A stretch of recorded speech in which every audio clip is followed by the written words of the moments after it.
Merci pour ces beaux, en tout cas, chants de la fanfare Faki Kimbanguis pour ce générique du 27 décembre 2025. On avait dit qu'il fallait fixer les lieux, l'histoire et la géographie pour ne pas parler de l'histoire géo. J'aurais dit Paris le 27 décembre 2025. Toujours dans le cadre des causeries, en tout cas politiques. Nous avons décidé, en tout cas au niveau de la CDI et de son président Adrien Balokou, de ne pas rentrer, en tout cas, dans ce qu'on appelle la résignation, comme l'ont fait, en tout cas, les partis de l'opposition congolaise qui ont, en tout cas, déserté ces terrains dont ils avaient occupé bêtement comme ça. Et donc, nous sommes là pour réfixer vraiment les choses. Après des discussions, beaucoup de consultations sur mon engagement politique. J'étais pas loin, j'étais tenté. En tout cas, est-ce qu'il fallait imiter Lionel Jospin à un certain moment, quand on a le sentiment du devoir accompli et que vous n'êtes pas toujours compris? Donc, je ne voulais pas rester longtemps dans la peau, en tout cas, de celui de David Vincent, dans le rôle de l'architecte Rolf Tinners, des envahisseurs. Et c'était pas facile pour lui parce qu'ils avaient pris la forme humaine et qu'on avait du mal, c'est cloner, de les distinguer aux vrais êtres de la terre. Et donc, c'est difficile. En tout cas, il y a eu des contacts ces week-ends, bien sûr que je suis dans le deuil. Et j'ai dû consulter quelques jeunes, l'homme du métro, en tout cas, il a entendu ce que je lui dis, et puis il y a aussi Labou, du côté d'en bas, du côté du Parti Socialiste, c'est très bien. Il m'a invité à une certaine participation, en tout cas, il m'a invité à une certaine participation concernant la manif d'hier, on va dire, puisqu'on allait à la date d'aujourd'hui, de participer à la place de République. C'est vrai, a toujours essayé de ne pas quitter le combat politique. Et donc, j'ai dit à l'homme du métro qu'en certain moment, je vais bien recevoir sur WhatsApp certains engagements, mais je ne suis pas un panafricaniste. Je l'ai dit dès le départ, je suis un humaniste. Et que surtout, on avait discuté qu'il avait les soucis, qu'on lui bloquait, en tout cas. On lui figeait le compteur YouTube. Également, il fait la même chose, et je l'ai mis en garde. Le secrétaire général du Parti Socialiste qui m'a consulté concernant ma participation à propos de la phono à la place de la République. Alors là, c'est très intéressant. Je lui ai dit sans détour, parce que c'est le neveu quand même à Ketou, je pense Bouiti. J'avais participé à ma manière concernant ce qui lui arrivait à Brazzaville. Alors je suis quand même une figure, une grande figure de l'opposition. Semble-t-il que au niveau de leur tableau, je n'existe pas. Et donc, si vous êtes patriote, alors j'ai pas envie d'être désagréable ce soir. Alors des patriotes qui ne peuvent pas donner leur sono, et ça doit être toujours cet esprit mercantiliste. On doit donner l'argent. Et j'ai dit à monsieur, en tout cas Tamba, je ne participe pas. Donc d'abord, je suis dans le deuil. Alors la première chose, j'attendais vos condoléances, même de faire.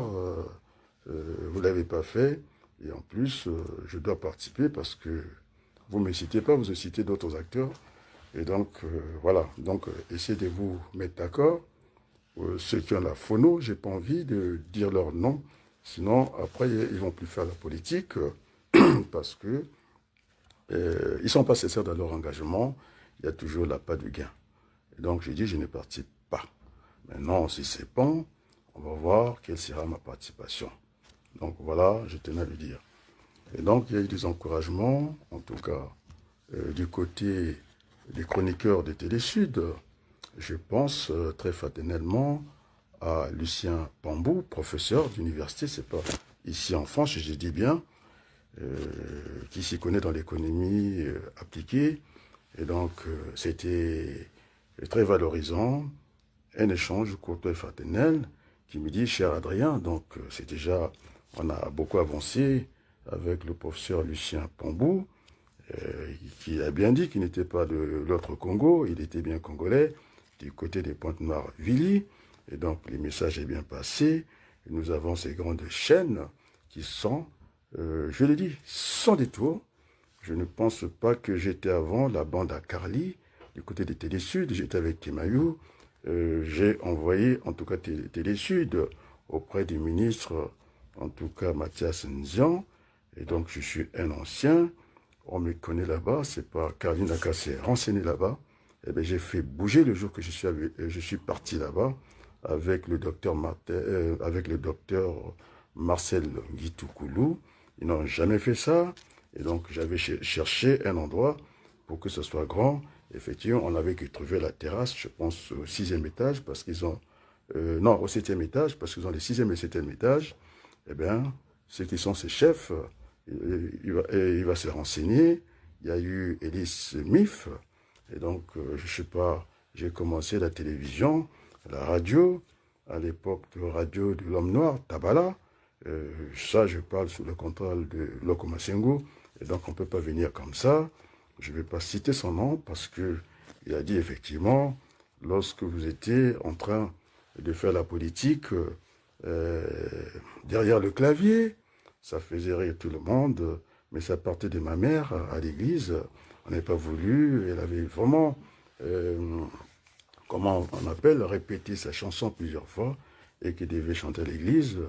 On lui avait coupé les ponts et puis j'ai dit, allez, on va faire grand pour toi, ma mère. Hein.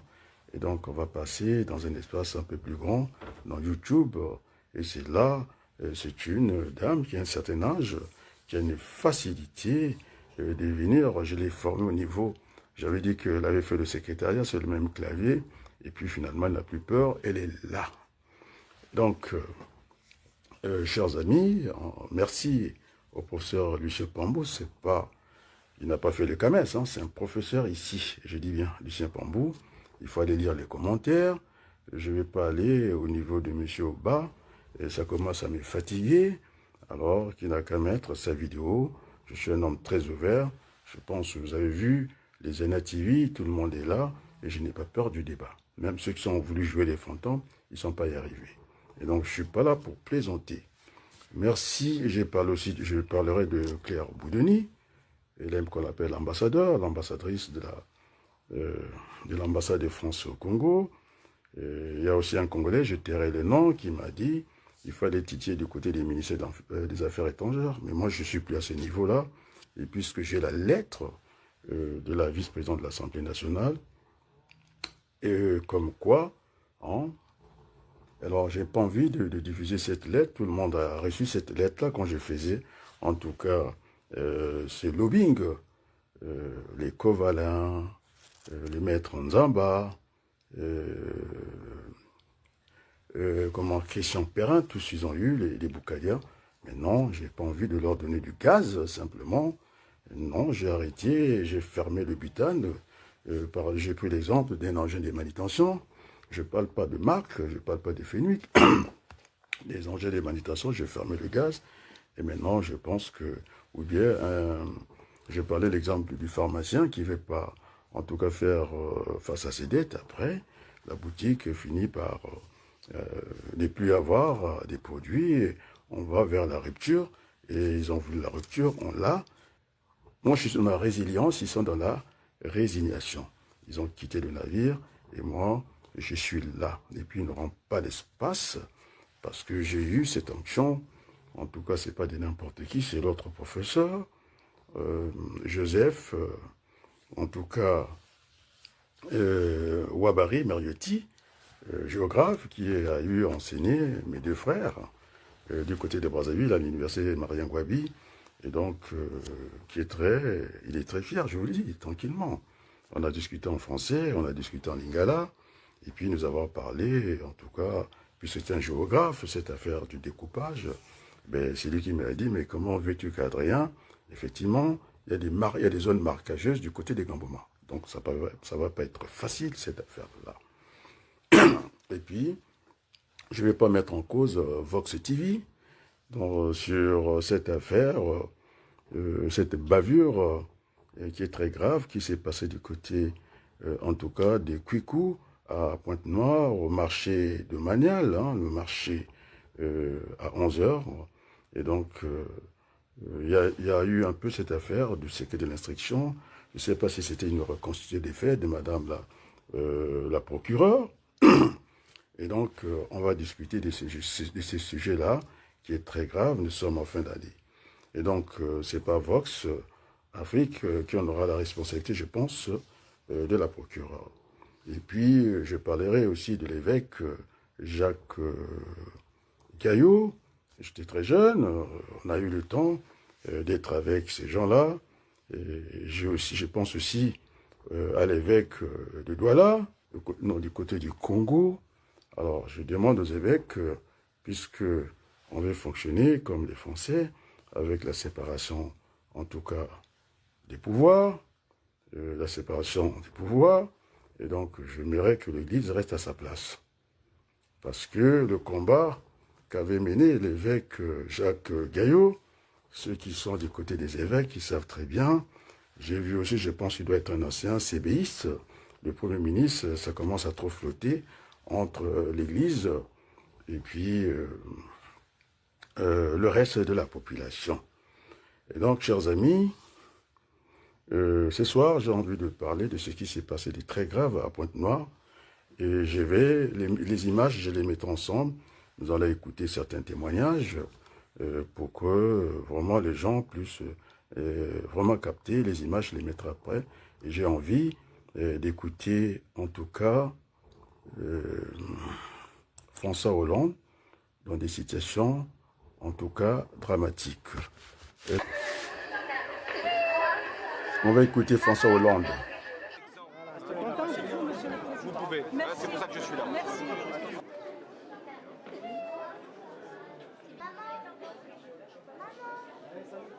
Ces deux jeunes qui sont morts dans des conditions affreuses étaient des jeunes qui avaient réussi, qui avaient la volonté d'être pleinement citoyens de notre pays et qui voulaient mettre leur famille en fierté par rapport à ce qu'avait été leur parcours. Voilà le sens du message qui a été le mien auprès de ces familles et ce que je veux dire aux Français.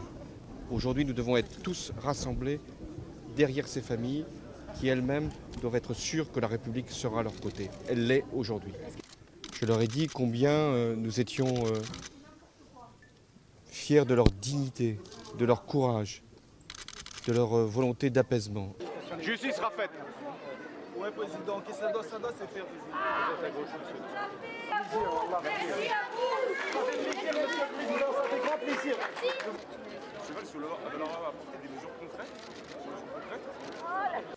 Donc, il y a eu le déplacement de François Hollande, et j'ai vu son Premier ministre, que le président grand frère Denis Sassou Nguesso connaît très bien, Manuel Valls, qui était là. Et donc, il se passe pas une petite affaire.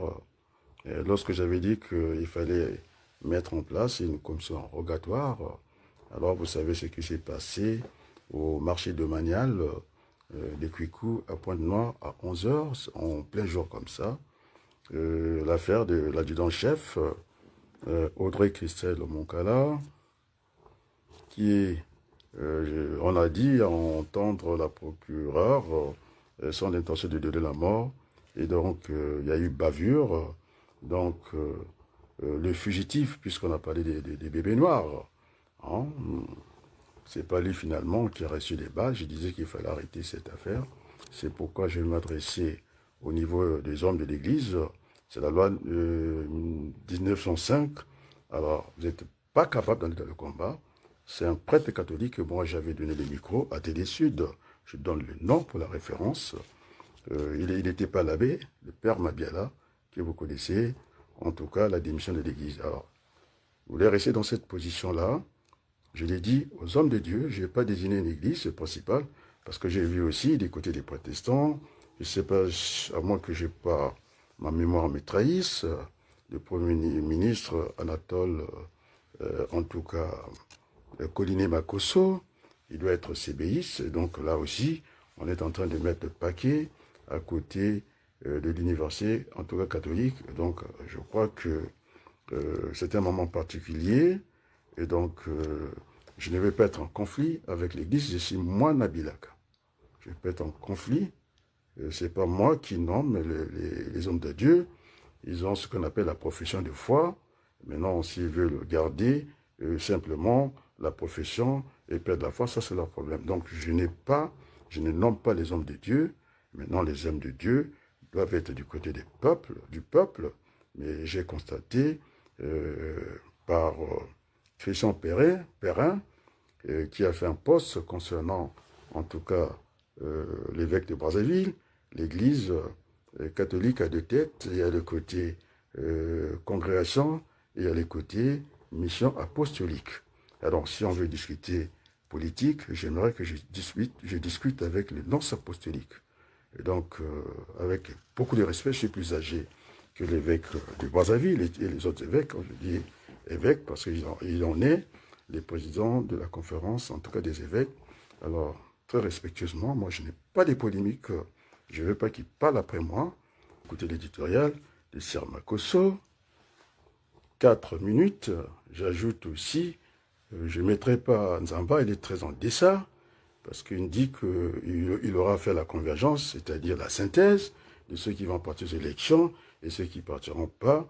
Et donc, on ira au Sénat faire du gling-gling. Et donc, il est déjà disqualifié. Et je l'ai dit au ministre Ouabari, nous ne pouvons pas... il a demandé une pause. Hein. Il n'y aura pas de pause, bien au contraire. Nous allons intensifier le combat. Donc, pas de confusion.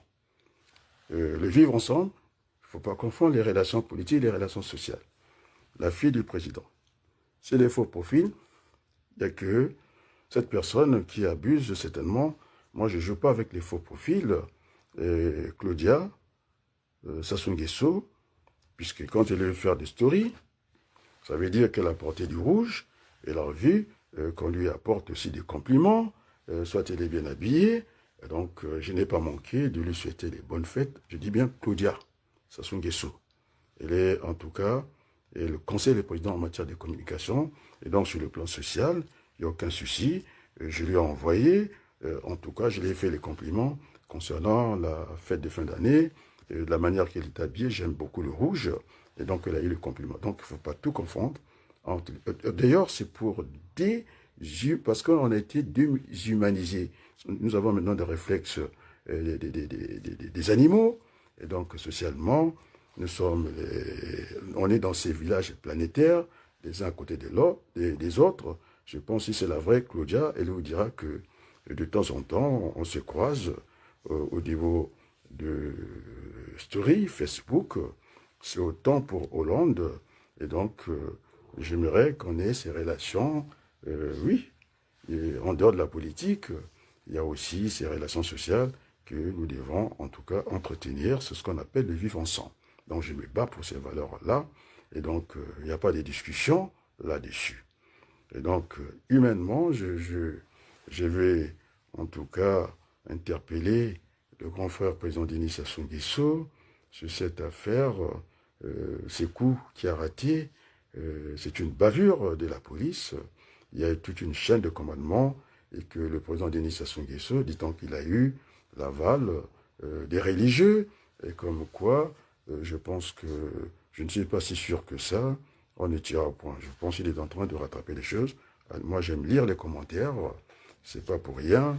Le professeur Lucien Pambou, que vous voyez chroniqueur avec Carly, il a écrit, c'est ça l'engagement politique. Je pense que nous pensons la même chose, que l'opposition ne peut pas venir s'y prendre à 6 mois d'une élection. Ils ne savent pas ce qu'ils racontent dans leur affaire. C'est pourquoi j'ai interpellé l'homme du métro, il sait ce que je lui ai dit. Alors, soit on est dans le combat politique sérieux, ou soit on vient pour la part de gain. Et donc, cette affaire de Fono, il sait très bien, je n'ai pas à participer. Et donc, je l'ai dit au secrétaire général du Parti socialiste, Labou, Tambou, il a commencé, en tout cas, la communication avec moi quand il y avait cette affaire de 2015 du changement de la Constitution. Il a commencé avec, en tout cas, un appareil Canon, il le sait très bien, et donc je lui ai dit ce que je pensais. On ne peut pas venir solliciter Adrien Abaloukou, qui est en deuil. Je pense que le deuil aussi relève d'une certaine intimité, et donc je ne suis pas là à venir faire des cagnottes comme ça, bêtement. Je pense que des fois aussi, tant mieux. Ça relève de la sphère aussi familiale, et donc j'essaie de dissocier ça. C'est pourquoi Claudia vous dira qu'elle a eu, en tout cas, de bonjour de ma part, et je lui ai souhaité de bonnes fêtes de fin d'année. Donc nous devons être dans cet esprit. Je pense qu'il faut reconstruire les liens que nous avons cassés, malheureusement. J'ai invité l'église de venir, mais l'église a été à Pouya là-bas, chez Ndengue, ça n'a pas arrêté. Ces mélanges entre Pouyanais qui vient mettre l'argent au niveau de l'université, en tout cas catholique, moi j'ai entendu des commentaires, je ne veux pas qu'on touche à l'église comme ça, moi je ne les nomme pas, c'est une affaire de leur foi, eux avec Dieu, mais n'empêche que la Bible est claire, nous devons servir Dieu en esprit et en vérité, c'est pas n'importe qui viendra m'annoncer la parole de Dieu, ça ne marchera pas. Et je ne juge pas, je n'ai pas jugé les hommes de Dieu. Ça, c'est son affaire. Donc, l'adjudant-chef, mon cas là, je vais prendre les propos de la procureure. Semble-t-il qu'on est à la place du monde, on va dire bébé noir, les gens ne vont pas trop comprendre. Elle a dit de Koulouna, on ne comprend pas très bien. Bandit, peut-être ça passerait. Plutôt, je dirais, un fugitif. Parce qu'il était, semble-t-il, en faute et qu'il a pris la fuite. Et donc, je vais voir, il faut qu'on vérifie cette chaîne de commandement. Déjà, le président de la République, il est garant de cette opération. Un général, il doit savoir lire la Constitution. J'avais dit que si nous avons des chaînes sérieuses, telles que R7, du côté des Perrins, Jana TV, j'ai vu son éditorial, 4 minutes, j'ai parlé 2 heures avant lui. Le compte n'y est pas. J'ai additionné les 12 minutes de Nzamba, qui nous fut un calendrier en février, donc le compte n'y est pas. Et donc c'est pourquoi je suis revenu, parce que j'ai discuté avec le confrère Joseph Ouabari Mariotti. J'étais prêt à faire comme Jospin. En tout cas, je ne sais pas à quel moment, de lâcher prise carrément. Et puis finalement, j'ai aussi pensé à, même s'il n'a pas été de notre côté, il a fait sa contrition. Jacques Chirac, il est dans l'autre chambre, et donc même sur le plan juridique, toute action publique ou juridique s'arrête, mais il a eu ce réflexe de ne pas partir comme ça, comme un lâche. Il a dit qu'on a fait beaucoup de mal à l'Afrique, parce qu'il voulait un homme fort au Congo, c'est-à-dire en la personne de Denis Sassou Nguesso, et que c'est l'homme qu'il lui fallait, et donc dans le fourgon français, on a vu, je sens qu'il a coulé, il faut que ça s'arrête, ça continue à couler, malheureusement, et l'Église n'a pas cautionné ça. Quand je parle de l'Église, je parle des protestants, quand je parle de l'Église, parce qu'ils ont ici eu des subsides, hein. Je pense c'est du côté des Makosso, Anatole Colligny Makosso, donc moi je suis ça de très près, et donc la procureure a dit que ces fugitifs arborés d'une machette à 20 mètres, on lui a fait des sommations. Quand on fait des sommations, je pense qu'il faut former les militaires, on tire en l'air, et quand on fait des sommations avec des balles réelles, je pense que c'est très grave au regard des gens qui nous assistent. Donc je dis bien, c'est l'arme de service du type PMAK, c'est une arme d'attaque, c'est pas une arme défensive. Et quand on parle de service, il faut bien faire la différence. Service, c'est-à-dire que on lui a doté d'une arme de service, donc il l'amène pas chez lui, donc il arrive, on doit faire cet inventaire, l'arme plus le nombre de cartouches au niveau de son pistolet mitrailleur. Et puis l'arme de fonction, un ministre, ça ne me gêne pas, qu'il soit dans un marché, qu'il ait l'arme de fonction, c'est comme une voiture de fonction, il peut aller partout. Voilà, une arme de fonction, ça ne me gêne pas. Et puis aussi, on parlera d'un souci de formation au niveau de cette armée. Il y a trop de pagaille là-dedans. Déjà, vous avez le chef d'état-major, je ne sais pas, Longo, Songo, je ne sais pas, celui qu'on avait envoyé dans la Likwala à Infondo, qui est un chef militaire régional, c'est-à-dire le département du Kwilu. Et puis vous avez le chef d'état-major, général Okoye. Alors moi, je n'arrive pas à comprendre cette armée. Il est conseiller spécial du président avec un rang des ministres. Donc tout le monde devient ministre là-dedans. Et ça devient une grande pagaille. Et donc je dis, quand il sera vis-à-vis avec Okoye, le chef d'état-major, je pense que s'il est en tout cas conseiller des ministres, c'est au chef d'état-major de s'incliner. Donc là, il y a un gros souci au niveau de l'organisation de l'armée. Et donc, voilà, tous ces genres de désordres. Et donc, d'après le reportage, la population est en émoi. C'est-à-dire, c'est un trouble qui naît de l'appréhension d'une crainte. Donc, ils sont dans une émotion, pour ne pas le dire, dans un état psychologique vraiment grave. Donc, je disais que dans ma tête, sur le plan, au niveau pénal, c'est une arme défensive. Tout le monde était en voit dans les TikTok, et les gens armés de la machette, dès qu'ils voient les pistolets terminés, ils lâchent la machette. Donc, la machette n'est pas une arme d'attaque, c'est une arme plutôt défensive. Et donc, c'est très grave. Au lieu, donc, voilà. Donc, Madame la procureure a demandé au doyen des juges d'ouvrir une information judiciaire, donc sur le plan, en tout cas, de la procédure. Jusque-là, je ne suis pas gêné avec un placement mandat sous dépôt. Et donc, je dirais, le choc est tellement un choc psychologique grave, on dirait en français, au grand mot, il faut adjoindre, il faut répondre par des grands remèdes. Et quand il y a le mois d'une population, quand il y a une crise de ce genre, bavure, et ce n'est pas le fugitif qui a été touché, c'est une dame, elle n'est pas seule, enceinte, qui était dans un kiosque, j'ai vu l'impact de balles, et on va parler avec les experts militaires, il faut que cela s'arrête. Et donc, ceux qui vont voir ce film-là, c'est une invitation au président de la République, sinon au Premier ministre, d'aller conseiller cette famille-là. C'est une bavure que je n'ai pas envie, je ne suis pas dans l'état émotionnel, vous le savez très bien. Et donc, M. Collinet, qui est à Pointe-Noire, mais moi, je préférais que ce soit Denis Sassou Nguesso.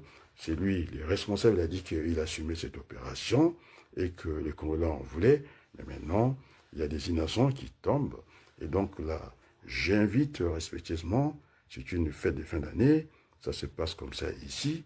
Et donc, je souhaiterais que le président de la République, ça ne va pas, on est dans l'irréparable, ça ne changera pas grand-chose, que le président Denis Sassou Nguesso, il verra les images de son homologue, François Hollande, et dans ces genres de situations. Et moi, j'ai connu, à moins qu'il y ait des gens qui n'ont pas connu le deuil, je suis d'ailleurs en deuil, et quand il y a du monde, ça peut vous réconforter. Et après, quand il y a les vides, je dis aux grands mots, c'était des grands remèdes, et donc j'invite et je demande très respectueusement le déplacement du président Denis Sassou Nguesso, et que ces parents-là n'enterrent pas le corps. Le corps, maintenant, je pense que ça marquera, en tout cas, ce qui se passe dans notre pays.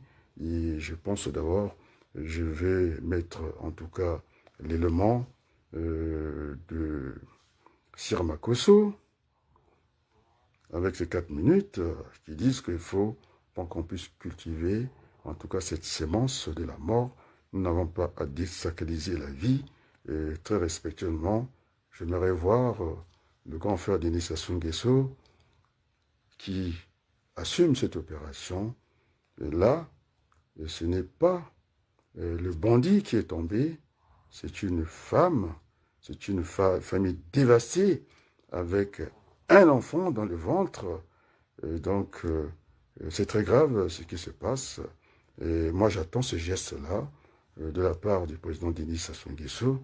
Il doit faire le déplacement, j'ai dit, au grand mot, de grands remèdes, qui puisse faire ces déplacements pour consoler vraiment la famille. Je sais que ça ne suffira pas, nous sommes dans l'irréparable. Vous pouvez. C'est pour ça que je suis là.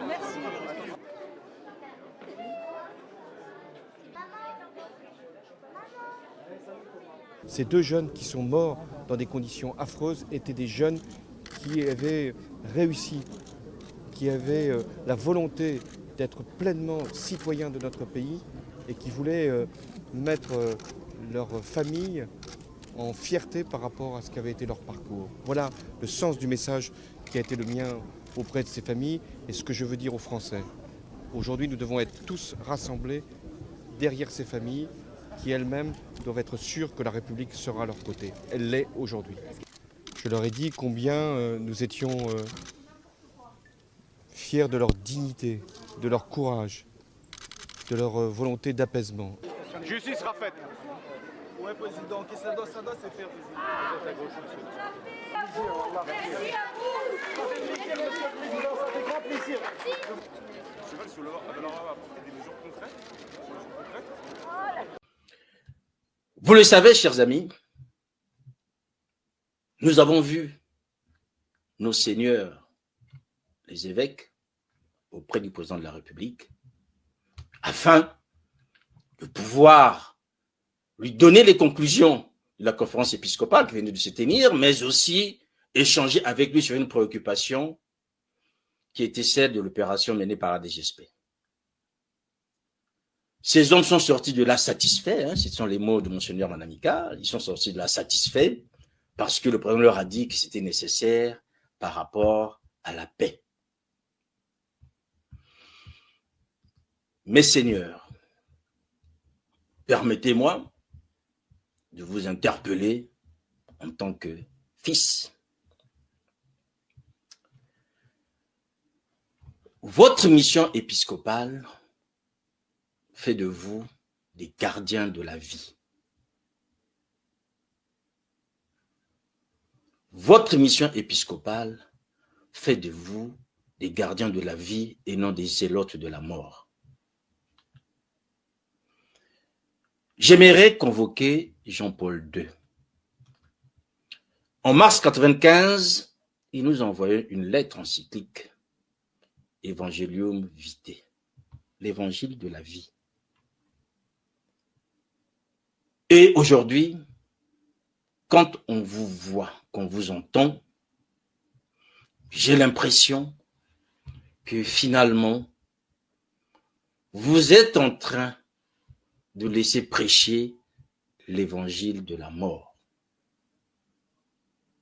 Parce que, au moment où les bébés noirs tuaient, est-ce qu'il y a eu une voix qui s'est levée dans le milieu épiscopal pour non seulement interroger la société, mais aussi interpeller nos gouvernements? Parce que c'est cette voix qui interpelle qui est nécessaire. Lorsque les bébés noirs opéraient, parmi les bébés noirs, chers amis, ne sont pas tous des païens, non. Certains étaient enfants de cœur dans nos églises, à Brazzaville, à Pointe-Noire, un peu partout.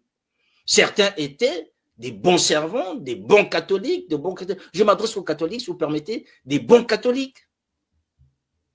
Est-ce que nos évêques, nos pasteurs se sont levés pour rappeler cet évangile de la vie, qu'ils n'avaient pas le droit d'ôter la vie à l'autre? Non. On s'est contenté de regarder et aujourd'hui, on est admiratif parce que cette opération amène la paix. J'aimerais encore, mes seigneurs, repartir avec vous en 1891 avec l'encyclique qui avait été donnée par le pape Léon XIII, Rerum Novarum, des choses nouvelles. Et cette encyclique qui consacre la doctrine sociale de l'Église devrait déjà nous permettre pour dire pour nous interroger comment se fait-il que ces enfants qui sont aujourd'hui en perdition, se retrouvent sans emploi, se retrouvent dans un chômage qui est quasiment partagé par toute la famille et que vous restiez tranquille. Cette voix qui crie dans le désert, où est-elle passée? Les bébés noirs aujourd'hui, j'en conviens, il y a plusieurs raisons, dont acte. Mais nous savons que le volet social pèse de beaucoup dans la situation actuelle. Que disent les pasteurs, que disent les évêques, parce qu'il est de leur devoir d'être des gardiens de la vie. On ne peut pas se contenter de sortir d'un entretien avec le président de la République et dire « Ah ben, on a parlé, ben c'était pour la paix. » Non, non, non. Vous devriez, comme Jean le Baptiste, crier dans le désert et rappeler à chacun, aux chrétiens, aux responsables politiques, leur devoir vis-à-vis des uns et des autres, dans le cadre des missions apostoliques qui sont les vôtres. Maintenant, je vais rentrer. Je pense qu'on joue avec le secret de l'instruction. Au regard des éléments que j'ai vus et l'impact des balles, j'apporterai mon expertise, en tout cas militaire, parce que j'ai encadré les militaires de l'armée de l'air du côté de Taverny. Ils étaient venus faire, en tout cas, une formation dans les engins de manutention. Donc, je vais être sur le plan juridique, parce que nous avons, j'avais dit que on me parle de Manangou, mais je ne sais pas. Apparemment, il a fait le droit public, et donc, certainement, ça doit les dépasser. Il y a les maîtres Nganga qui ont fait l'autre droit, qui ne sont pas des publicistes. Je regardais un peu le parcours du Premier ministre, je sais pourquoi. Je ne le sens pas tellement sur le plan judiciaire. Il a dû faire une licence avant de venir en France du droit public. Donc, oui, j'aimerais voir d'autres juristes pour déjà essayer de voir au niveau de la procédure si les choses sont calées. Et donc, l'ouverture d'une information judiciaire est décidée par le procureur de la République qui, pour cela, doit rédiger ce qu'on appelle un réquisitoire introductif ou plus rarement, sous certaines conditions, par le biais d'une plainte avec constitution de partie civile. Deuxièmement, je parlerai de l'information judiciaire. Ce que je disais, il faut déterminer les termes pour pas trop mélanger les choses. Il y a des néophytes, il y a des gens qui ne sont pas habitués avec ces termes. Et donc, il y a un problème de terminologie. Il y a eu le discours de la méthode. Il faudrait qu'on soit méthodique parce qu'on s'adresse à ceux, des fois, qui ont des soucis avec le droit. Donc, l'information judiciaire est menée par un juge spécialisé appelé juge d'instruction. Son rôle est de mener une enquête permettant de rassembler des preuves, chercher des preuves, chercher les auteurs d'infractions et établir la vérité dans une affaire pénale. Nous sommes dans le pénal. J'entendais la procureure qui s'est posé la question.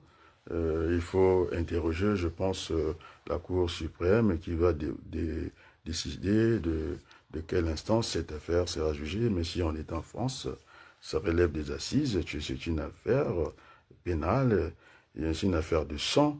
Et donc, ça ne peut pas être traité dans n'importe quelle juridiction. Je pense que ce serait les assises. Bon, en tout cas, il faut aller chercher le droit comparé, au moins puisque la plupart des gens, ils ont étudié ici. Et donc, le troisième point, il faudrait que je parle de l'enquête judiciaire qui est menée par les officiers qu'on appelle les OPJ, les officiers des polices judiciaires. Ce n'est pas la sécurité d'État ou les agents des polices judiciaires, sous le contrôle, bien entendu, du procureur de la République. L'enquête permet de rassembler des preuves d'une infraction et de rechercher les auteurs des faits. On est bien d'accord. Donc, il faut distinguer aussi la séparation du pouvoir ici, toujours dans cet équilibre, en tout cas des pouvoirs. En tout cas, le procureur relève, en tout cas, d'un juge qui ne juge pas, puisque j'ai parlé du réquisitoire, l'introduction qui fait le réquisitoire. et qui dépend en tout cas de la chancellerie, c'est-à-dire du ministre, en tout cas de la justice, le garde de ce ministre de la justice. Et puis vous avez ces juges, ce qu'on appelle les sièges indépendants, c'est à eux de dire la loi. Bon, maintenant, dans cette affaire d'ouverture d'informations judiciaires, je pense que le juge a plus de moyens, théoriquement, il a une main vraiment étendue qui peut faire les investigations en toute liberté, en toute indépendance. Donc, le rôle principal, en tout cas du procureur, il agit en tant que représentant de l'État pour poursuivre une infraction, tandis que le juge, celui que j'ai dit, le juge du siège, qui ne dépend pas de la chancellerie, qui n'est pas juge du parquet, qui est juge du siège, le juge tranche de manière impartiale, sans parti pris. Donc, l'indépendance, c'est-à-dire le juge est indépendant dans ses décisions, tandis que le procureur est sous l'autorité, en tout cas, du ministre de la Justice. On est bien d'accord, non? Bon, finalement, les magistrats du siège, ce sont ces juges que nous avons l'habitude de voir, ce sont des juges qui sont chargés de dire le droit. Ce n'est pas le procureur qui dit le droit. Ils rendent des décisions de justice, et les juges, dans leur fonction, la plupart du temps, ils s'assient. C'est ce qu'on appelle une magistrature assise. Vous savez, du côté là où on dit le droit, les juges du siège, c'est là où il y a le doyen des juges, c'est là où il y a le président du tribunal, et c'est eux qui doivent dire le droit au nom du peuple français ou congolais. Et donc, ces juges, très souvent, ils sont assis. Hein. Je vous donne un peu comment l'architecture, en tout cas du tribunal. Et puis, vous avez les magistrats du parquet, les procureurs, qui ont une fonction de requérir l'application de la loi. On parle de la magistrature debout. Hein. Ils sont comme des avocats. Et ils vont vers les juges, voir au niveau de la communication du dossier, si tout ça est bon. Après, je reviens au juge d'instruction. Le juge d'instruction peut être saisi. C'est ce qu'a fait madame la procureure, magistrat à la tête du parquet, c'est-à-dire le ministère public. Donc, elle a saisi, en tout cas qu'on juge un juge pour les besoins de cette enquête. Et donc, le procureur, il est destinataire des plaintes et signalements. C'est pas le juge qui dirige l'enquête. Et donc, voilà, dans la séparation, dans les équilibres de pouvoir, c'est en tout cas le procureur qui dirige les enquêtes, décide des poursuites et veille à l'application de la loi. Donc, la loi est votée à l'Assemblée nationale. C'est en tout cas au juge de veiller à l'application de la loi. Maintenant, je reviens puisque cette affaire de l'adjudant-chef qui a commis un meurtre sans l'intention de la donner. Et donc, je pose la question parce qu'il y a ce qu'on appelle une balle à blanc qui contient de la poudre compressée comme une balle réelle, mais il n'y a pas d'ogive métallique qui sera expulsée lors de l'explosion. On a vu l'impact de balle. Si c'était en tout cas une balle à blanc, on n'aurait pas eu ce souci. Vraiment, il faut être proche. On voit même qu'on utilise le pistolet dans l'athlétisme. Il ne faut pas quand même être prêt. Et donc, on a utilisé des balles réelles avec des ogives métalliques. On a vu l'impact là-bas. Et donc, il faudrait que dans l'armée, on fait des visites médicales. Ça se passe la journée. À 20 mètres, il a la maîtrise de l'environnement. Et donc, je vais savoir quels sont les premiers réflexes. Est-ce qu'il était en état de d'ébriété totale? Il faut qu'on ait ces éléments-là, parce que cette gâchette facile de tuer les gens comme ça, et l'Église n'a pas à soutenir ce genre d'action. Et donc, s'ils veulent faire la politique, je pense qu'il vaut mieux laisser cette affaire aux noces apostoliques, c'est-à-dire que l'évêque qui est chargé de faire la politique, ils ont une émission apostolique, il vaut mieux qu'il reste dans cette émission. Alors, sans répondre aux religieux, nous ne sommes pas un pays scandinave, le vote n'est pas obligatoire, parce qu'on ne vote pas en semaine, et donc l'Église, au nom de la séparation des pouvoirs, qui se mettent hors de ça. Moi, je fais la politique. Maintenant, s'ils veulent, aussi que je fasse l'évangile, je suis mon avis d'accord, on peut parler des affaires de Dieu. Et donc, on ne peut pas mélanger comme ça. Le sang ne peut pas continuer à couler dans notre pays. C'est pourquoi j'ai demandé l'assistance du président de la République. Bon, une parenthèse, je pense que j'apporte beaucoup d'éléments dans le combat politique, le combat du Ricin, j'étais là, donc c'est pas quelqu'un, c'est une petite parenthèse, je vais la fermer, c'est pas quelqu'un qui a me vérifié au niveau de la pharmacie, j'ai vérifié d'officine, il y a la pharmacie hospitalière, il y a la pharmacie industrielle, donc dans cette affaire du Ricin, j'ai eu gain de cause, d'ailleurs c'est un engrais organique qui ne pouvait pas faire du bien, et puis faire des parcelles, 10, s'il y en a 10 parcelles à faire, on donnerait une parcelle au Ricin, et puis les autres, ainsi de suite.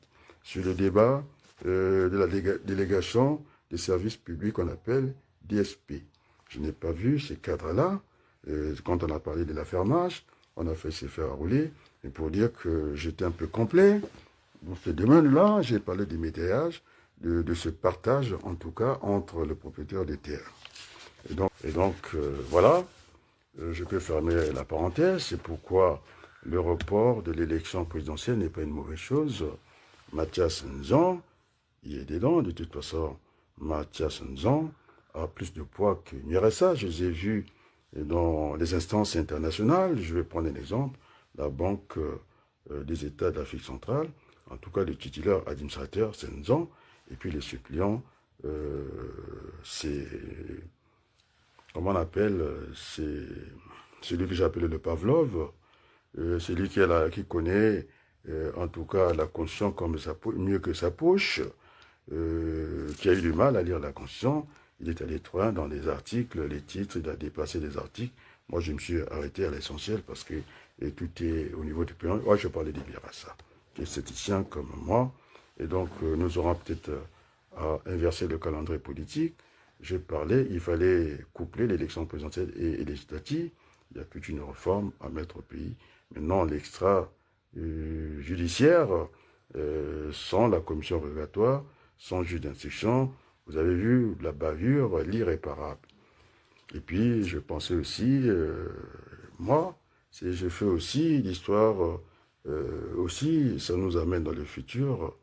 Et donc, un peuple qui ignore son histoire, c'est un peuple qui avoue à ce que nous voyons aujourd'hui. Et donc, je pense à ces femmes d'Mpila, propriétaires, en tout cas, des terres, ils sont propriétaires. Il y a eu ces défragmentations, puisque quand on achète les armes, on ne sait pas pour s'asseoir dessus, c'est Ngitoukoulou qui le disait, et donc il y a eu ces détonations de bombes. Mpila, ce n'était pas le lieu, je pense, pour stocker ces engins, ce matériel dangereux en pleine ville comme ça. Et donc, quand il y a eu cette affaire du 4 mars en 2012, et donc ils ont été expropriés avec la parole de l'État, comme quoi, quand il y aura en tout cas la reconstruction, ils pouvaient regagner en tout cas leur domicile. Aujourd'hui, on était parce que j'aime parler des dimensions, dans la deuxième dimension, ils avaient les carrés ou ils avaient des rectangles. Aujourd'hui, l'État a construit sur ces terres-là en hauteur, c'est-à-dire troisième dimension, la hauteur. Et donc, je pense que c'est Roca qui disait, on pouvait mettre le commerce en bas, les logements locatifs en hauteur. Et donc, ils ont tout à fait le droit que l'État, au prorata des familles qu'ils constituent, de leur donner, soit au rez-de-chaussée, moi j'en sais rien, il faut qu'il y ait réparation de cette affaire-là. Donc, voilà ce que je pense de ce depuis-là. Donc, je pense que j'ai parlé de la victoire de la DGSP, en tout cas c'est la Direction Générale de la Sécurité Présidentielle, celle de Denis Sassou Nguesso et sa famille. Je disais quelle victoire, c'est une victoire, aujourd'hui tout le monde le constate, à la Pyrrhus c'est-à-dire une victoire obtenue au prix des pertes si lourdes, je reprends, c'est la pédagogie, pour le vainqueur. Une victoire qui est équivalente quasiment à une défaite. C'est une défaite aujourd'hui. Au lieu d'attirer, au lieu que la balle aille en direction de l'assaillant, et quand on fait une sommation, on tire en l'air, et quand on veut faire aussi une opération de police contre une arme défensive, il y a les tasers qu'on utilise ici, il y a des armes défensives, et bien donc je n'ai pas compris qu'on s'amuse à jouer à balles réelles. On a tellement désacralisé la vie, et donc l'Église devait être dans ce premier commandement, tu ne tueras point, et l'Église n'a pas à cautionner ce genre d'opération, non seulement qu'au niveau de la place du monde, l'homme noir, parce qu'on veut un Congo sont les Congolais, une Afrique sont les Africains, et donc moi je n'ai pas envie, toute ma vie, je sais que nous sommes des pèlerins sur cette terre des hommes, je pense aux générations futures, je pense au Laboré et ses enfants. Mon père, Wabaloukou, n'a pas eu peur de la mort. Et je vous dis, j'ai pas peur de la mort. Et quand les religieux partent l'interroger, et donc il est resté un homme digne, même quand on a tout perdu, il faut qu'on reste digne. Et donc j'ai parlé de cette victoire de la DSP, une victoire, vous avez vu, qui vient annuler tout sentiment de succès compromet la situation à long terme. Donc on ne peut pas aller dans une élection. Et donc, je demande aux églises, alors vous appelez vos chrétiens d'aller faire le culte le dimanche. Ça, c'est une affaire politique, il y a une séparation. L'élection n'est pas obligatoire, et donc nous avons cette liberté. Est-ce que, quand je parle de liberté, nous avons le choix d'y aller ou n'y pas aller? Donc, voilà ce que je voulais dire. Moi, je n'ai pas envie de rentrer en débat avec l'Église. Je suis un chrétien, Nazani Mouane Bilaka. Et donc, quand on déclare le président de la République jusqu'au dernier Koulouna, vous avez vu ce que ça donne, les bébés noirs, mais je n'ai pas envie de parler des bébés noirs dans cette affaire de Pona. C'est un fugitif, c'est quelqu'un qui a fui, et puis la balle, il faut former, en tout cas ces militaires-là, je ne sais pas s'ils souffrent de la myopie, et donc il faut prendre, il doit être contrôlé dans quel état, et il était quand même à 20 mètres, la proverbe dit à 11 heures, c'est quand même grave. Et donc, nous sommes dans un état de siège. Je l'avais indiqué. Donc, je ne sais pas comment on peut organiser une élection. Voilà. Là, on parle de la bavure. Et puis, je reviendrai à Frédéric Binsamou, alias Pater Ntoumi, qui est aussi armé. Donc, il peut faire n'importe quoi. Il est armé par le pouvoir. Et je ne sais pour quelle raison. On est bien d'accord. Et donc, le commentaire que je pouvais faire, il faut que notre père, Tata Nabiso Sassou, attire Makamane à Oyo, afin d'en avoir la vie, c'est ce que, oui, le président de la République peut avoir des vacances, de pouvoir, ça existe, mais en permanence, il y a un Nabiso Tata Sassou, il passe tout son temps à Oyo, au lieu qu'il reste à Brazzaville.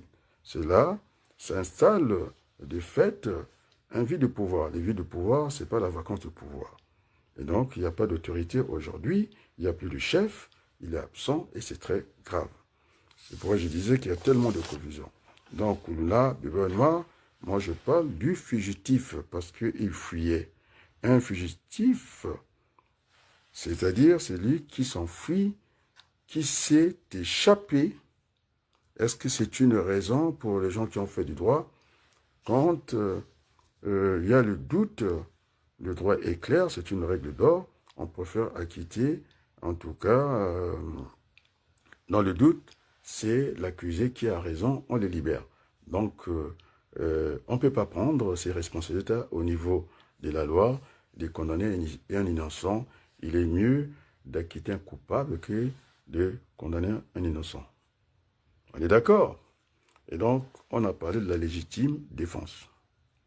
C'est un mécanisme prévu par le code pénal pour permettre à toute personne, face à une agression injustifiée, de se défendre. Mais je ne pense pas, puisqu'il fouillait, il était derrière la personne, il n'y a pas un face-à-face, l'autre a une arme d'attaque, PMAK, ce que j'ai entendu, l'autre, on a dit alboré, des machettes, pour essayer de justifier ça. Non, on ne peut pas justifier ça. Et donc, il n'y a pas eu ce face-à-face-là.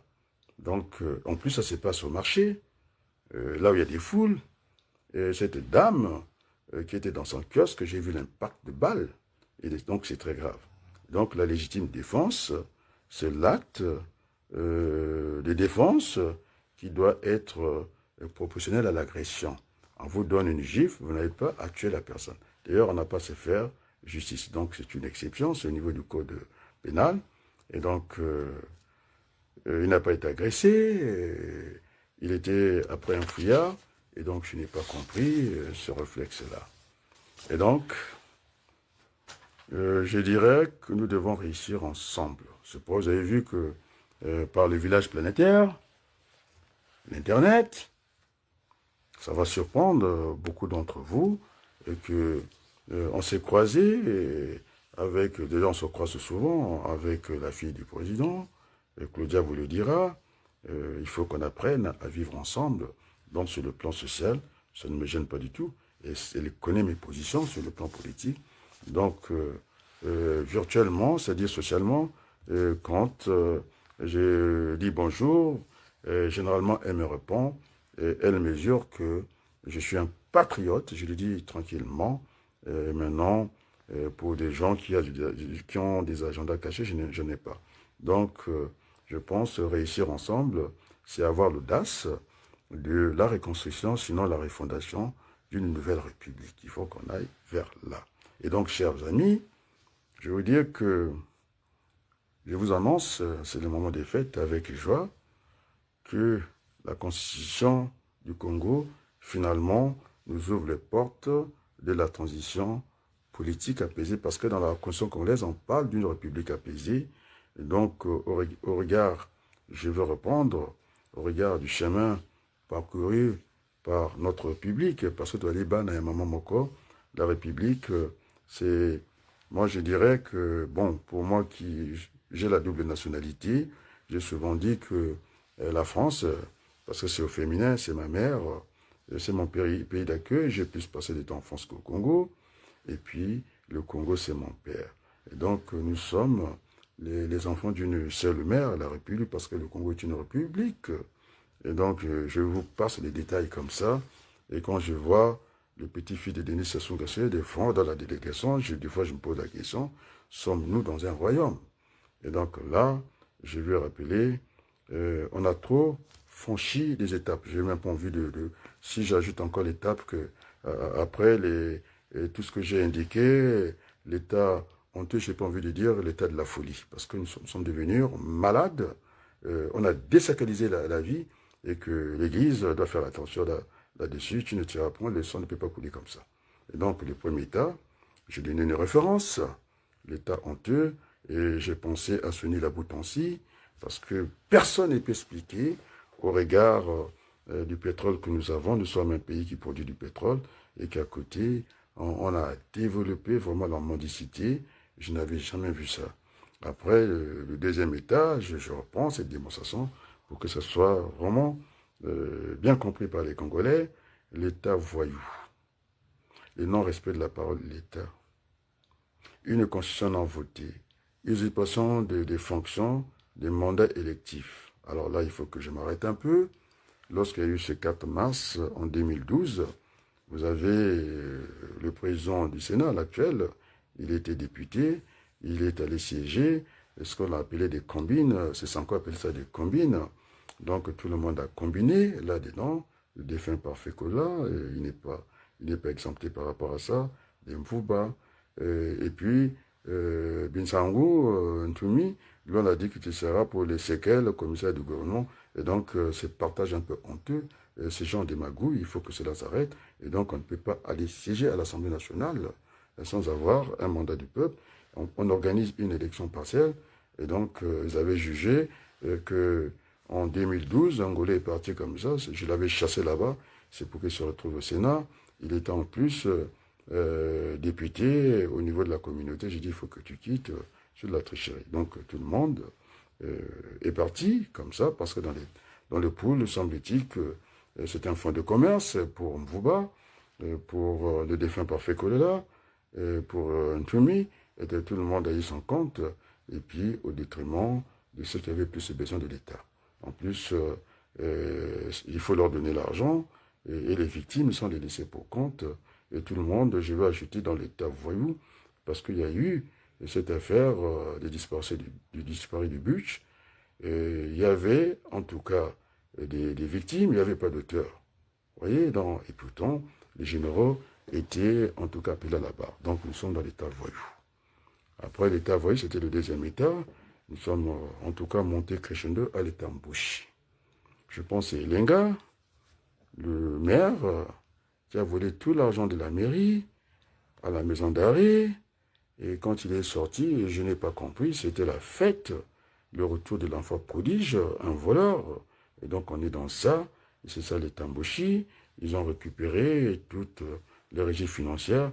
Je pense, on me doit la réforme du trésor public. J'avais dit qu'il fallait prévoir une entrée, stock, et puis sortie. Donc, normalement, c'est aux finances, non, c'est à la direction d'impôts de dresser, en tout cas, la déclaration fiscale. Ce qui doit dire, celui-là va payer l'impôt, celui-là ne va pas payer l'impôt. Et maintenant, l'argent sort de l'autre côté. Et donc, on a même vu le directeur des impôts avec un carnet de chèques, un grand voleur comme ça, la caution. Non, non. Mais donc, c'est exagéré.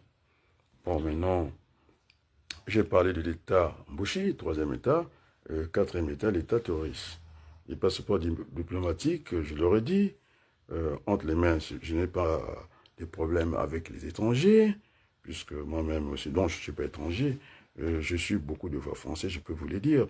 Je suis français par les diplômes, je suis français parce que je suis né avant l'indépendance, je suis français parce que j'enseigne les Français, je travaille ici, je suis français parce que j'ai eu, en tout cas, cet honneur de porter les couleurs du Parti radical de gauche, donc je suis plusieurs fois français, mais en tout cas, je ne comprends pas le grand frère Denis Sassou Nguesso, comment, au nom de quoi, de garder un ministre de l'Intérieur voyou, et qui nous a mis dans cet état terroriste, parce que, bon, là, je ne vais pas rentrer dans ces petites cuisines avec les petites quinoises, il ne mérite pas à être là.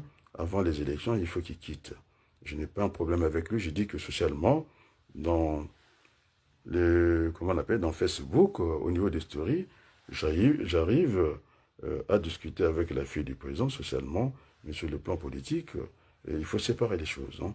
La politique est une science, heureusement. Après, cet État terroriste, puisque aujourd'hui, l'État, je n'ai pas envie d'aller chercher, en tout cas, l'existentialiste Jean-Paul Sartre, qui disait que la violence d'où qu'elle vienne est injuste, et moi je dirais insupportable, quand ça vient de l'État, voyez la bavure, c'est une famille endeuillée, et donc je dis au grand mot, il faut de grands remèdes, je tiens beaucoup à ce déplacement du président de la République, il faut qu'il aille consoler, parce que c'est pendant les fêtes que tout le monde est dans la joie, mais cette famille endeuillée comme ça, parce que soit les militaires n'ont pas... Et donc, moi, j'ai envie de savoir cette chaîne de fonctionnement. On a parlé d'une république décentralisée. Est-ce que c'est par rapport au président de la République qu'il a dit qu'il faut éradiquer ces gens-là? Non, ce ne sont pas des gens. Oui, ces jeunes qui ont été déscolarisés par nous. Et puis, finalement, on monte au 5e étage. Moi, je suis né au 2e étage de l'hôpital général. Et avec les deux, c'était chez les fonctionnaires. 5e étage, c'est ce que j'appelais l'état émotionnel. Donc, gouverner, c'est quand même prévoir. Il faut aussi, je pense, Alfred Sauvy, qui nous avait dit qu'il ne suffit pas seulement de prévoir ce qui est prévu, il faut aussi être capable de prévoir l'imprévu, ce qu'on appelle l'aléa. Donc, c'est ça, gouverner. Après, 6e étage, on dépasse l'hôpital général, c'est le temps mystique, totem, tabou, mythe, je pense à ce jeune général qui n'a pas vraiment, je ne sais pas comment, soit il n'a pas été formé, il a été déformé, parce qu'un général doit lire quand même la Constitution. Un général, il a cette relation binaire. Il y a la procédure, c'est la première des choses. Si on rentre par la porte, on ne doit pas rester par la fenêtre. Après, les méthodes, il doit choisir la bonne méthode, une méthode idoine pour arriver au résultat. Vous savez, Et quand on veut optimiser, par exemple, au niveau de l'emploi, je n'ai jamais utilisé pour, par exemple, avoir le seuil de 25% pour demander, par exemple, des augmentations de salaire. Il y a des seuils comme ça. Et donc, je ne préfère pas résoudre mes problèmes par soustraction ou je préfère les résoudre par addition. Ceux qui ont utilisé les systèmes de d'équation des économies XY, je pense qu'on arrive au même résultat. Donc, le général, il est fautif, même s'il a été couvert par en tenue militaire, par des pouvoirs mystiques. Je l'ai vu, je ne sais pas, le léopard, je ne sais pas si c'était les tigres, poser ses pieds, ses brodequins, ça ne change rien. Je pense que il peut, c'est pas parce que ça se lui a dit d'aller faire ça. Si ça se lui disait d'aller faire la cour à sa mère, il n'allait pas réfléchir, d'aller faire la cour à sa mère. Et donc, il y a aussi le général, c'est quand même un encadrant, et tomber comme ça, avec une telle facilité, nous avons besoin dans les opérations des militaires, en tout cas des hommes en tenue, le corps d'élite, je les ai défendus, je ne pouvais pas plus les défendre. Les gens voulaient qu'ils soient à visage découvert, non. Ils sont immatriculés, et donc ils doivent opérer comme ça. Ils peuvent avoir plusieurs fonctions. J'ai dépensé par le code API, c'est-à-dire l'activité principale, en tout cas exercée, ça existe ici, au niveau de la présomption de l'activité, au niveau de l'Institut national, des études statistiques et tout. Et en tout cas, ils sont codifiés. Et donc, il y a une activité principale, c'est la sécurité du président et de sa famille. Maintenant, on peut les appeler à aller faire une opération spéciale. Mais là, elle n'aimait plus les spéciales, puisque finalement, ce qui s'est passé à Pointe-Noire, c'est la BAC, quelque chose comme ça, la brigade anti-criminelle, quelque chose comme ça. Bon, c'est aussi un corps d'élite. Je ne sais pas, quand il y a couvre-feu, il y a la police, il y a l'armée de l'air, il y a tout le monde. Je ne sais pas avec quel mot de passe ce corps d'élite aussi a fonctionné, cette gâchette qui devient facile, puisque semble-t-il que l'Église a dit Amen.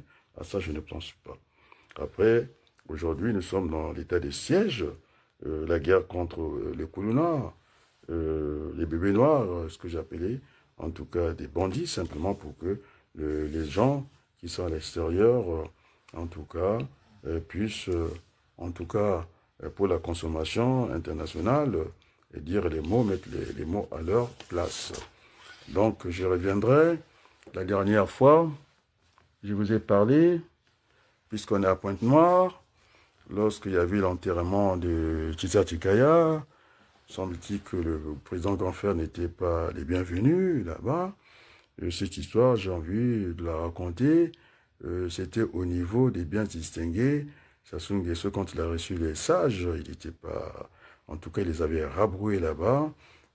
J'avais oublié, c'était effectivement les suris de la maison et qui avaient l'habitude propre. Et c'était des vilis, parce qu'il y a une différence entre les vilis et le luango. Le luango, on va dire, c'est le villageois, c'est l'homme traditionnel, alors que le vili, le gling-gling, c'est l'homme de la vie. Et donc, les suris de la maison représentaient les vilis qui avaient accès au buffet, ça bouffait, ça mangeait le fromage. Vous savez, la révolution ne s'est pas fait attendre. Et quand ils ont vu de l'autre côté des Djiri, puisque c'est là où l'armée française a construit un pot, je veux dire, la hauteur de l'eau, c'est presque au niveau du genou. Et puis c'était en bois, ça a permis ce qu'on appelle la reproduction. Et il faut bien reproduire, hein, parce que ça, les souris, il fallait aller chercher, en tout cas, les ponts, c'est vrai, même s'ils étaient bébés noirs, les rats du jardin, ils ont fait cette traversée du pont pour des raisons de la reproduction, les rats du jardin, et ça a donné cette histoire-là. Bon, finalement, je pense qu'il faut faire pression au niveau des autorités françaises. Le député Alma nous a emboîté sur cette affaire de Total Énergie, en parlant directement à la présidente de l'Assemblée nationale ici, Yael Bonne-Puvé, qui a des actions de 40 000 € dans la holding Total Énergie. C'est pourquoi je disais que depuis très longtemps, je pense que ça a été officialisé avec Ominga. Cette affaire, c'est lui qui devait s'occuper de tout ce qui est énergie. Le pétrole va suivre le même chemin que le pétrole. Et donc, je suis désolé pour le grand frère Denis Sassou Nguesso. Il faudrait aller, en tout cas, réunir les Congolais, de penser à l'avenir. Sinon, comme le disait le journaliste Samba, finalement, les Congolais sont que du naïd, c'est-à-dire nous sommes condamnés à remplir sans fin un tonneau troué. Aujourd'hui, le gaz va suivre le même schéma, les mêmes choses, on prend les mêmes en récompense, bis repetita. Moi, je pensais quand on a eu ce gaz-là, on devait faire on devait mettre des tuyaux pour avoir ce gaz de ville. Enfin, et puis finalement, je suis sur Hervé Solignac, sur sa question 68-78, sur le journal officiel français, et que finalement, la démocratie au Congo était verrouillée. Et donc ça, c'était pour Clément Mirassa, qui est à l'agenda, même si ça ne s'est pas encore prononcé. Je pense que je suis d'accord avec Mathias Nzon. Dans ces conditions, on ne peut pas aller vers une élection. Le sang continue à couler. Et c'est pourquoi j'ai demandé, j'insiste, que le président fasse ce déplacement-là pour aller consoler cette famille qui a la mort soudaine comme ça. C'est un grand choc pour eux. Et donc, au grand mot, je le répète, il faut de grands remèdes. Donc je pense que la transition politique conjoncturelle, celle que j'avais proposée, d'une durée, en tout cas maximale de 3 ans, il faut qu'on reste en deçà de la hiérarchie des normes de la République. En France, un mandat, c'est 5 ans. Électif, je dis bien, aux États-Unis, 4 ans. Et donc, on ne peut pas aller dans cette affaire de quinquennat transitoire. Non, on ne peut pas, nous n'aurons pas le mandat du peuple. Donc, il faut, je pense bien, je plaide l'Union républicaine au service du redressement, c'est pour définir un plan de relance de la croissance et d'assainissement des finances publiques. 2, une économie compétitive pour créer des emplois et maîtriser la mondialisation. On a vu cette affaire de l'affermage, c'est-à-dire de délégation des services publics. Ici, la RATP, c'est la région qui doit lui donner des bus, construire pas mal de choses. Et maintenant, en retour, il n'a que le loyer à faire là-dedans. Et puis, on a voulu, en tout cas, nous embarquer en bateau comme ça. C'est pourquoi je disais qu'il fallait déterminer les termes, puisque je suis allé même au BTH, où j'ai dit que celui qui vous donne le terrain, eh bien, vous partagez la production. Et donc, il faut maîtriser, en tout cas, ces concepts. Il faut faire comme à l'époque, cette conférence nationale des entreprises, il faut qu'on arrive à les auditer, surtout qu'on a failli perdre nullité. Nous autres, dans ce combat, on n'a pas vu certains cas, je n'ai pas envie de les citer ce soir. Il y a eu Lingomba, oui, Anatole, qui est venu en tant que cadre de la Société d'électricité au Congo. Je peux en discuter. C'est une entreprise, l'électricité, la Société d'énergie, c'est une entreprise qui est commerciale et industrielle. Elle est plus industrielle parce que, au regard de la masse salariale, ça part de la production, il faut transporter le courant, la distribution jusqu'aux consommations finales. Et donc, finalement, on a vu qu'il y a trop de gens des bureaux qui sont là-dedans. Alors, et puis, le statut juridique de la SNE, quand j'ai vu les gens qui ont profité de la basse tension pour en faire de la basse tension. Et donc, tout ça, nous sommes battus héroïquement. Nous avons eu de gains de cause parce que ce sont des gens qui sont venus sans argent. Et voilà, on leur a donné à l'entreprise, et s'ils sont perdants, moyennant le loyer, bien entendu, s'ils sont perdants, ils sont perdants. Ils n'avaient pas d'argent pour cette entreprise, pour l'affermage. Et donc, après, il faut développer la culture durable. Je parlais du ricin, ce qui va nous servir de faire des huiles. Au niveau des gens qui souffrent des pertes de cheveux, c'est conseillé. Et donc, il y a eu un débat pour rien, ça a pourri le débat, ça a duré du temps. Il a fallu que je fasse mes investigations et que j'ai compris. Finalement, c'était en vente libre ici. C'est pourquoi j'ai dit, au niveau des parcelles, en haut, en hauteur, on pouvait mettre du ricin, ça va apporter de l'argent à nos agriculteurs parce que la fonction publique, jusque-là, a du mal à payer les moins de 100 000 fonctionnaires et donc tout ne peut pas être étatisé. Et ils ont dit, je pense au commissariat, ils veulent faire des auto-entrepreneurs. Alors attendez, je pense que vous avez une dame, Sheila, qui est panaliste, qui est auto-entrepreneuse. Moi, je pense que de temps en temps, j'aimerais écouter ce genre de dame. Il faut maintenant que on écoute aussi Makosso. Et voilà. Donc, le troisième point, il faudra garantir cette égalité républicaine entre les hommes et les territoires. Et donc, à Oyo, ça brille, à Kinkala, ça ne brille pas. Tu mets des armes, les autres n'ont pas des armes. Et j'ai envie, en tout cas, pour compléter mon intervention, j'ai bien envie d'écouter la contribution de Sir Makosso. C'est cet ancien séminariste, un garçon intelligent, qui va remettre des trophées. Par rapport à mes 2 heures, je pense que le compte n'y est pas, mais quand même. Il est parti par des anaphores, un discours répété comme ça. On va écouter ce qu'il a dit. On va essayer d'écouter. Sur Makosso, il faut que je le trouve. Mais je ne ferai pas passer l'avocat Brice. Je ne sais pas s'il est, en tout cas, public. Là, on nous donne des éléments. Je disais qu'il y a la matière, ils sont dans l'état émotionnel. Je ne vais pas dire l'état de la folie. Et tout le monde devient fou là-dedans. On laisse passer des occasions comme ça. Une Congolaise qui perd sa vie comme ça, c'est une famille qui est brisée. Et bien tout le monde passe comme ça. Et j'ai envie d'écouter quand même. On a le mérite d'écouter, vaut mieux ça que rien. On va essayer d'écouter Makosso, son éditorial. 4 minutes, moi j'ai fait 2 heures, les comptes n'y est pas. On va l'écouter. C'est bien de distribuer des trophées. Il ne faut pas que je rentre dans la publicité, je fais attention, on va écouter Sir Makosso, Jana TV, qui pense qu'il ne faut pas désacraliser la vie. Le message est entendu par les Wabari et consorts. Voilà, on va essayer d'écouter. Nous sommes. Voilà, ça c'est Sir Makosso. Vous allez voir avec ce que j'ai fait, 4 minutes, moi j'ai fait 2 heures. Et puis Nous sommes rentrés dans une culture de la mort au détriment d'une culture de vie.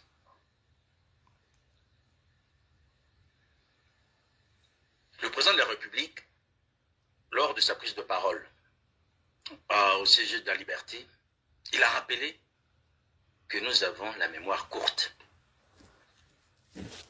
Lui-même est remonté jusqu'aux années 60, au début des indépendances. Notre pays est ancré dans une culture de la mort. Et il faut que vous le sachiez aujourd'hui. La culture de la mort tue l'espérance. La culture de la mort tue l'espérance. Parce que, au sortir des indépendances, nous espérions devenir un peuple mûr, majeur, avec un épanouissement que les autres nous envieraient. Dans quelle situation sommes-nous aujourd'hui? La culture de la mort tue l'espérance. Oublions les indépendances. Dans les années 70, on va se retrouver avec des coups d'État. Des hommes et des femmes qui vont tomber. La culture de la mort tue l'espérance. Où en sommes-nous aujourd'hui par rapport à l'espoir que l'indépendance, que les différentes révolutions, la démocratie ont voulu faire que nous soyons un autre peuple que ce que nous sommes aujourd'hui? Nous sommes dans un pays où un chef d'État, encore honoré aujourd'hui, puisque nous avons un stade qui porte son nom, Alphonse Moussamba Deba, a été exécuté par l'État. Par l'État. Jusqu'aujourd'hui, on n'a pas sa dépouille. La culture de la mort tue l'espérance. Nous sommes en ce moment en pleine année de la jeunesse. 2024, on n'a pas pu. On nous a dit que ça va aller jusqu'à 2026. Nous sommes en face d'un État qui n'a pas pu éduquer ses enfants et qui aujourd'hui a comme solution la mort. La culture de la mort tue l'espérance. Je me rappelle encore, l'un des projets du président de la République qui devrait nous amener à l'émergence en 2025 s'intitulait Une nouvelle espérance. Où en sommes-nous de cette espérance aujourd'hui, chers amis? La culture de la mort tue l'espérance. Les bébés noirs eux-mêmes étaient rentrés dans cette culture de la mort. Ils n'espéraient plus rien, ni de leur famille, ni de la société, encore moins de l'État, et ce qui a fait que nous nous retrouvions là aujourd'hui. La culture de la mort tue l'espérance. La DGSP aujourd'hui est en train de faire vivre cette culture de la mort. Parce que les hommes qui sont envoyés dans cette mission n'ont plus une imagination qui leur permette que ces enfants qui sont en train de massacrer, de tuer, peuvent espérer quelque chose. Ils n'ont plus d'espérance en fait. Ils ne le voient plus comme étant des êtres capables d'espérance. Non, c'est terminé. Ce qui leur reste, c'est que la mort. La culture de la mort tue l'espérance. Ce n'est pas parce qu'on vit à Paris qu'on peut... Alors la publicité, je pense qu'on va s'affranchir de la publicité, j'aime pas. Parce que nous sommes dans un registre politique.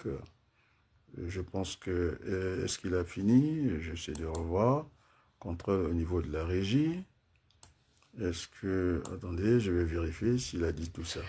La culture de la mort tue l'espérance. Les bébés noirs eux-mêmes étaient rentrés dans cette culture de la mort. Ils n'espéraient plus rien, ni de leur famille, ni de la société, encore moins de l'État, et ce qui a fait que nous nous retrouvions là aujourd'hui. La culture de la mort tue l'espérance. La DGSP aujourd'hui est en train de faire vivre cette culture de la mort. Parce que les hommes qui sont envoyés dans cette mission n'ont plus une imagination qui leur permette que ces enfants qui sont en train de massacrer, de tuer, peuvent espérer quelque chose. Ils n'ont plus d'espérance en fait. Ils ne le voient plus comme étant des êtres capables d'espérance. Non, c'est terminé. Ce qui leur reste, c'est que la mort. La culture de la mort tue l'espérance. Bon, en tout cas, il est resté sur 3 mots, culture de la mort, l'espoir. Je pense que c'était bien d'écouter cet éditorialiste, un ancien séminariste. Pour moi, il est brillant. Le compte n'y est pas, mais enfin, en tout cas, vaut mieux ça que rien. Hein. Voilà, il s'est exprimé. C'est pour venir, en tout cas, compléter ce que je voulais dire. Finalement, je n'ai pas lâché prise, je suis dans la position, même si de temps en temps, je suis en désaccord politique avec Jacques Chirac. Donc, je voulais aller dans la position de Jospin de tout claquer, mais je pense que je dois renoncer. Renoncer au renoncement, ça veut dire continuer. J'étais en train de voir les mathématiques, les F rangés. C'est toujours bien pour la mémoire de revoir comment on faisait ça, ou l'opposition de la juxtaposition, l'opposition de l'opposition. Vous avez tout le monde qui a déserté le terrain. Bon, maintenant, vous avez vu l'intervention, en tout cas, de Sir Makosso, mais ce qui est quand même un peu ennuyeux, moi, je les publie. Mais s'ils sont des patriotes, ils doivent faire autant. S'ils veulent que, s'ils sont pour les changements, il faut que, moi, j'ai une chaîne, hein, ils le savent très bien, les jours que j'avais envie de faire trembler, en tout cas, Jeanette TV, je me suis posté 30 minutes avant eux pour planter des décors. C'est pas Wabari qui me dirait ça, tout le monde a vu qu'il fallait remuer le cocotier, je l'ai fait qu'il soit du côté. C'est pourquoi je ne vais pas prendre la déclaration. Je la trouve pas très politique, celle de Maître Brice Zamba, qui est passé à R7. Il reçoit en tout cas la pression que j'exerce, parce que j'ai la lettre de la vice-présidente de l'Assemblée nationale. Et donc, moi, je n'ai pas envie de faire passer ça. J'ai fait déjà beaucoup d'efforts. J'ai dit ce que j'avais à dire à l'homme du métro. Alors, voilà dans les termes que je l'ai dit. Je crois qu'il est Bembé.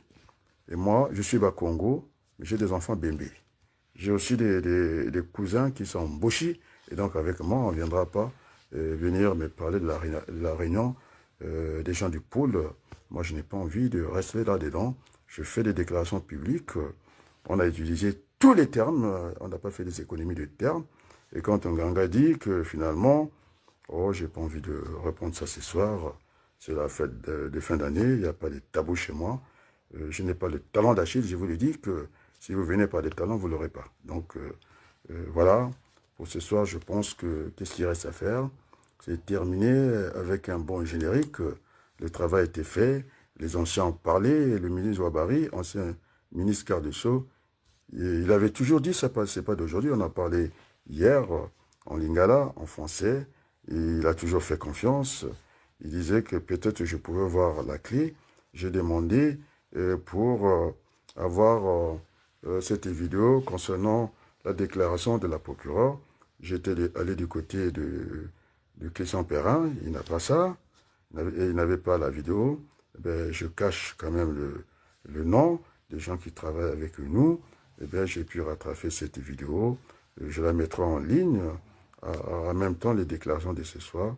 Et donc, il faut que nous allons vers une nouvelle république. Il faut qu'on passe par la transition. Sassou Nguesso est gagnant, parce que ce n'est pas la peine de faire une élection truquée qui sera contestée tout de suite et qui va encore mettre le pays en ébullition. Vous voyez, cette affaire de donner la mort gratuitement, Sir Bakosé vient de le dire.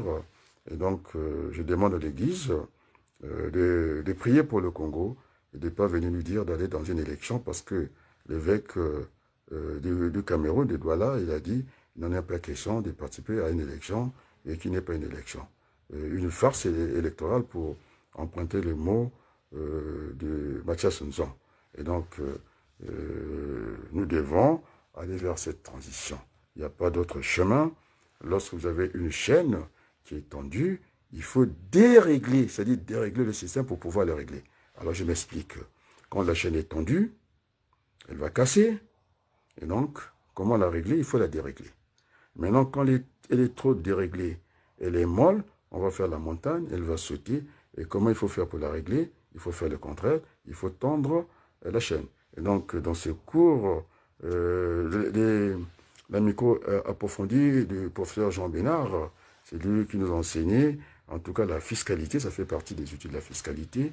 Je veux vous parler de la tarification au niveau des transports par Ramsès et Boitier, et qu'on ne pouvait pas par définition, en tout cas, faire une tarification coût marginal, et tout de suite, on va mettre l'entreprise en déficit. Je ne vous fais plus les calculs tellement que vous avez cette paresse intellectuelle, et quand je parle comme ça, je pense qu'il a fait l'économie appliquée.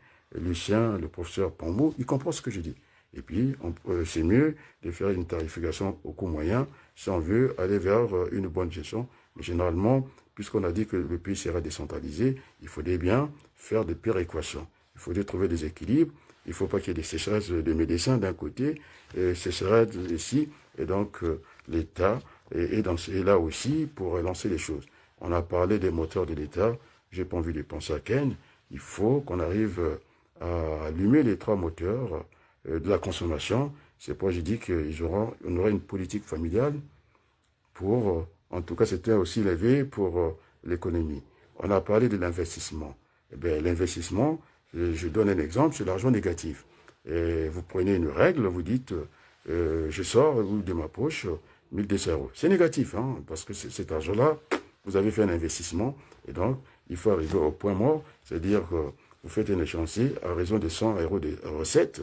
Je vous épargne les taux d'actualisation et tout ça, parce que la marchandise peut se dévaluer, et donc il faut penser à ces amortissements-là. Et donc, du coup, une fois, 100 euros x 12, vous avez récupéré les 1200, ce qu'on appelle dans les Français, pour ne pas rentrer dans l'économie, le retour à l'investissement, vous êtes au point zéro, et puis on parle de rentabilité de l'investissement. C'est ce qu'on appelle dans les termes, en tout cas, ça va être facile pour Lucien Pambou, ce qu'on appelle le délai de récupération du capital. Lui, il a compris, donc pour la lanterne, pour les Congolais qui ne sont pas à notre niveau, pour éclairer la lanterne, les Congolaises, et donc ce qu'on appelle le retour à l'investissement. Et puis, on peut y aller.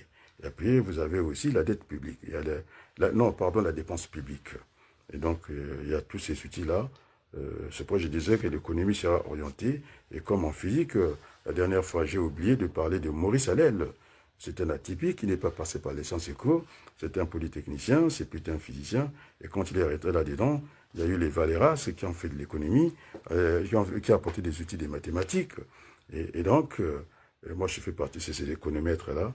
Et donc, un peu des mathématiques, et d'orienter, en tout cas, l'économie. Puisqu'à présent, c'est la finance qui tire l'économie.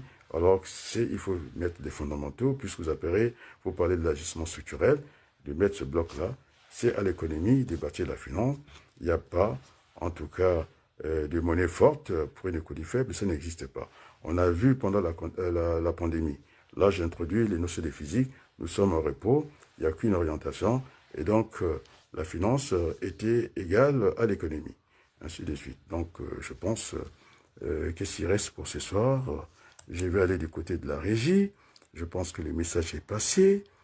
Et donc, on s'achemine, comme le dit la Constitution, vers une république apaisée. Et donc, il faut aller vers cette transition. Sassou aura les bénéfices de 3 ans. Personne ne lui empêchera de se présenter à une élection. Il faut refaire la Constitution. Ce que je disais, il nous faut une bonne Constitution au bon moment au Congo et qui conviendra à tout le monde. Là, c'est le logicien qui a parlé. Un bon produit au bon moment, au bon endroit, au moindre coût. Voilà. Donc, voilà.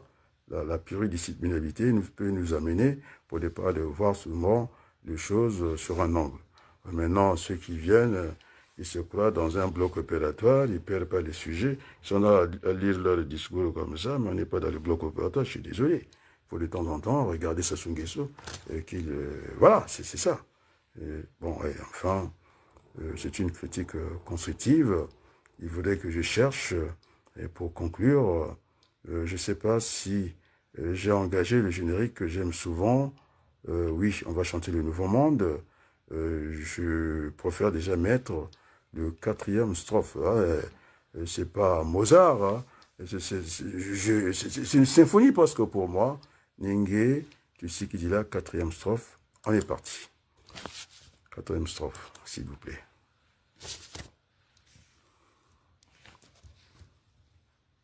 La régie. Pour terminer en beauté, la musique a dit le merci.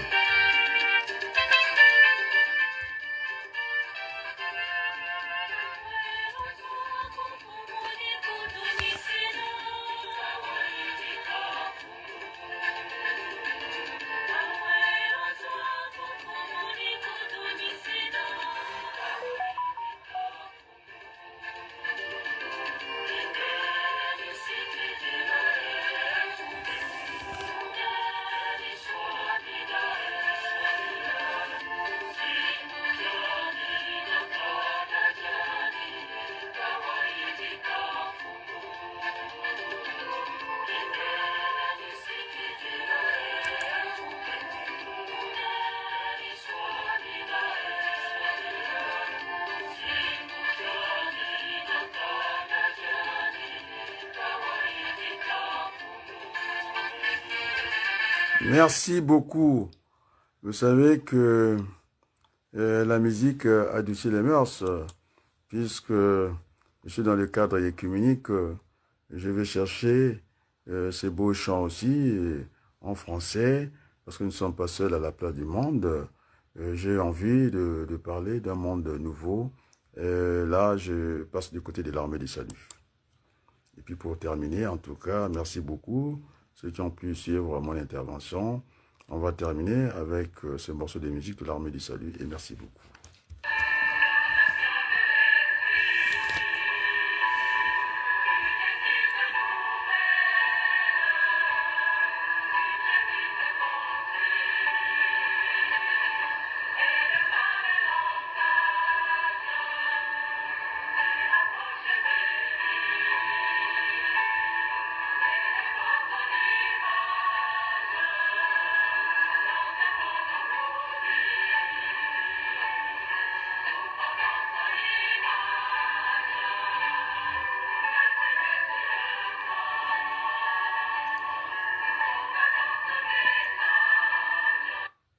Merci beaucoup.